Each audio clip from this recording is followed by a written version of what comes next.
What's going on, everybody? Happy Super Bowl Sunday. It's that day. Got the big game coming up within the next couple of hours here, and it's actually going to be pretty exciting. And of course, we're here for our predictions, and I find it funny that that's the case because at the beginning of the season, this probably isn't quite what anybody would have predicted at all, especially when it comes to the Cincinnati Bengals. I mean, you got Joe Burrow coming back from the nasty leg injury last year, a la Dak Prescott.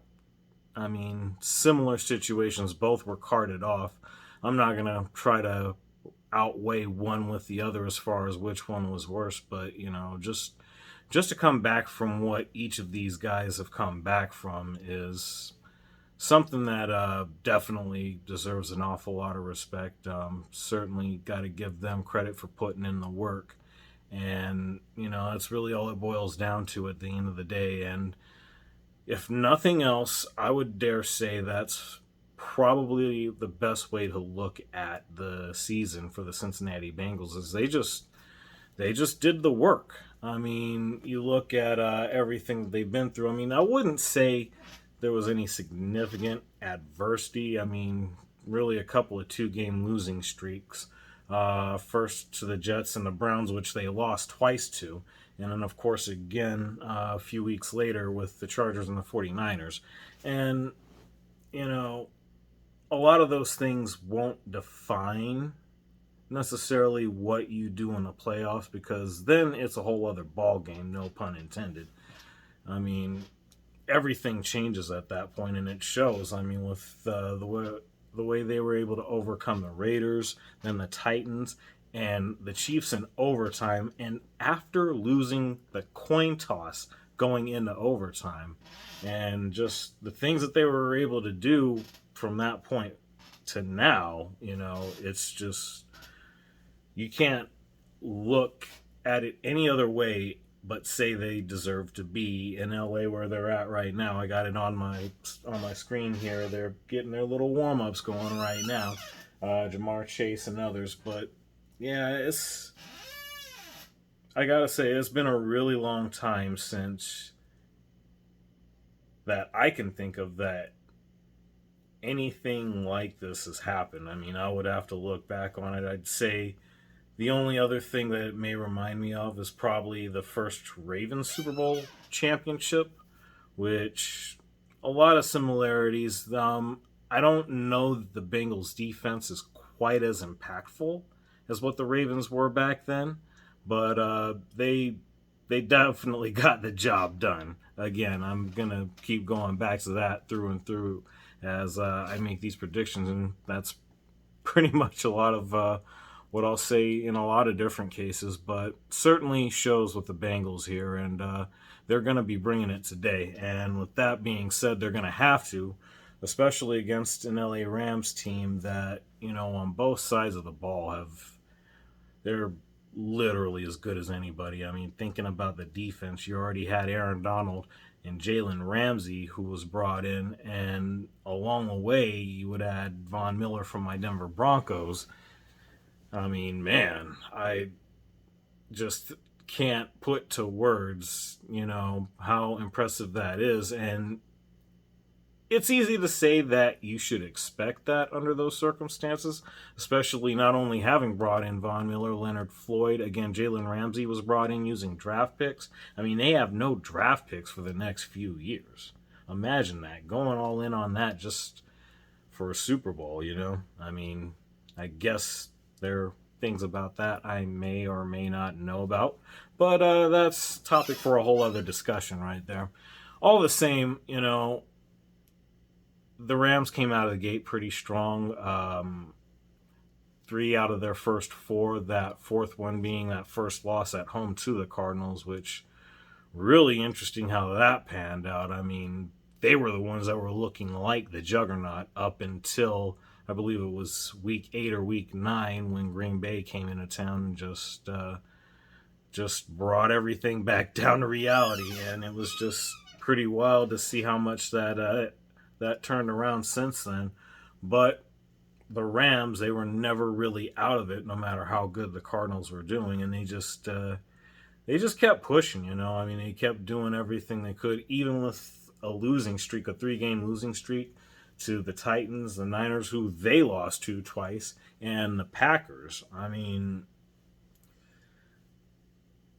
usually when you have losing streaks like that, it doesn't really help your chances all that much. But again, that's why it's regular season versus postseason. Those are always going to be two completely, entirely different beasts altogether. But you know, they've overcome all of the obstacles and they're here now, just like the Bengals. And for me, I think the biggest thing is just in terms of the matchups. Obviously, it's been talked about the Cincinnati O line isn't quite the best O line that you could possibly have, but the others have made up for it in big ways. And it's not even just Burrow or Mixon or Chase. You've had Higgins, um, the tight end Uzama. I'm probably messing that name up real bad. And it looks like he's going to be playing today, so that'll help them out significantly as well. But, you know, they just, if nothing else, they're just gritty. I mean, no pun intended in that. We got quite a few LSU connections in this game and everything, and that's pretty much where the gritty comes from. But that's a whole other topic for discussion. One thing I will say is the last few weeks of the playoffs, we've had a lot of memorable, down to the wire moments, which I can't ever think of any other time where that's happened throughout the divisional round and the conference championship. I mean, I can't even put into words how amazing that's been. And to that end, I don't see tonight being any different. It's going to be down to the wire, and I think everybody's going to be on the edge of their seats. It's going to be really, really close. I got to favor the Rams in this one. I'm going to go with them, and we'll say high enough scoring game, 38-35. And I think largely because of the fact that the Rams have just done too much to this point. I mean, I take nothing away from what's happened with Cincinnati on their journey, but, you know, and they very much could win this game for all we know. I mean, it's happened before, and it very well could happen tonight, but I just have a better feeling about the Rams right now. Joe Burrow's time is definitely going to be he's not going anywhere. In other words, he's going to be around and he's going to be making his presence felt.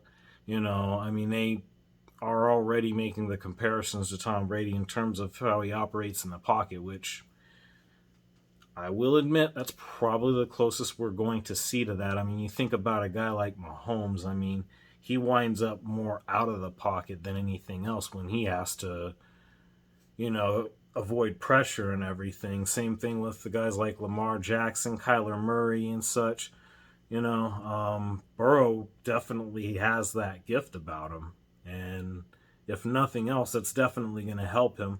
Will it be enough tonight? I doubt it, but I'm not going to be upset if I'm wrong at all. I don't really have that much of a horse in the race. I mean, if anything, I root for Von Miller again, Broncos and such. Come on home, Vaughn. But anyway, yeah, I think that's just where I'm going to go with it. Rams 38-31, and it's going to be fun to watch throughout. Looking forward to it. Looking forward to the halftime show. Dre, Snoop, Eminem, Mary J, Kendrick Lamar, and so forth. It's going to be a fun night tonight, so I hope you guys are all ready to enjoy the show.